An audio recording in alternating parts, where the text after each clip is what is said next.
ಯಾವ ದೇವರ ಮನುಷ್ಯ ನಿನಗೆ ದೀಕ್ಷಾ ಸ್ನಾನ ಕೊಟ್ಟು ನಿನಗೆ ದೇವರ ರಕ್ತ ಮತ್ತು ಆತನ ಶರೀರ ಅಂದರೆ ಕರ್ತನ ಪಂಕ್ತಿಯನ್ನ ನಿನ್ನ ಕೈಗಿಟ್ನೋ, ನಿನ್ನ ಕಷ್ಟಗಳಲ್ಲಿ ನಿನ್ನ ಸ್ಥಿತಿಗತಿಗಳಲ್ಲಿ ನಿನ್ನ ಜೊತೆಗಿದ್ನೋ, ನಿನಗೆ ಉಪದೇಶದಲ್ಲಿ ವಾಕ್ಯದಲ್ಲಿ ಬೆಳೆಸುವುದಕ್ಕೆ ನಿನಗೆ ಅನುಕೂಲಕರವಾಗಿದ್ನೋ, ಆ ಸೇವಕನಿಗೆ ವಿರುದ್ಧವಾಗಿ ನೀನು ಎದ್ದೇಳಬಾರದು. ಆ ಸೇವಕನಿಗೆ ವಿರುದ್ಧವಾಗಿ ನೀನು ಮಾತನಾಡಬಾರದು. ಯಾಕೆ ಗೊತ್ತಾ? ಆತನು ನಿನ್ನ ಆತ್ಮರಕ್ಷಣೆಗಾಗಿ ಬಹಳ ಪ್ರಯಾಸ ಪಟ್ಟಿದ್ದಾನೆ.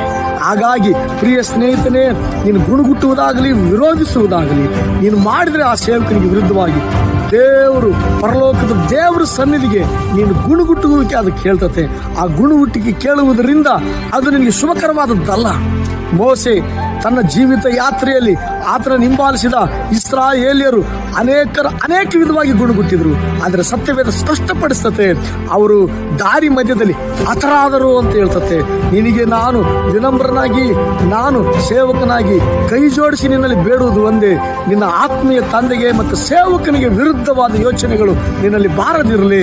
ನಾನು ಇನ್ನೊಂದು ಮುಖ್ಯವಾಗಿ ಹೇಳ್ತೀನಿ, ವಿರೋಧ ನಿನ್ನನ್ನು ಅಂತ್ಯಸ್ಥಿತಿಗೆ ತೆಗೆದುಕೊಂಡು ಹೋಗ್ಬೋದು ಏನೋ. ದೇವರಿಗೆ ಭಯಪಡು, ನಿನ್ನ ತಂದೆಗೆ ನಿನ್ನ ಗೌರವ ಕೊಟ್ಟವನಾಗಿ, ಆತ್ಮೀಯ ತಂದೆಗೆ ಗೌರವ ಕೊಟ್ಟವನಾಗಿ ಬದುಕು. ಯೇಸು ಕ್ರಿಸ್ತನು ನಿನ್ನನ್ನು ಆಶೀರ್ವದಿಸಲಿ. Download ShareChat.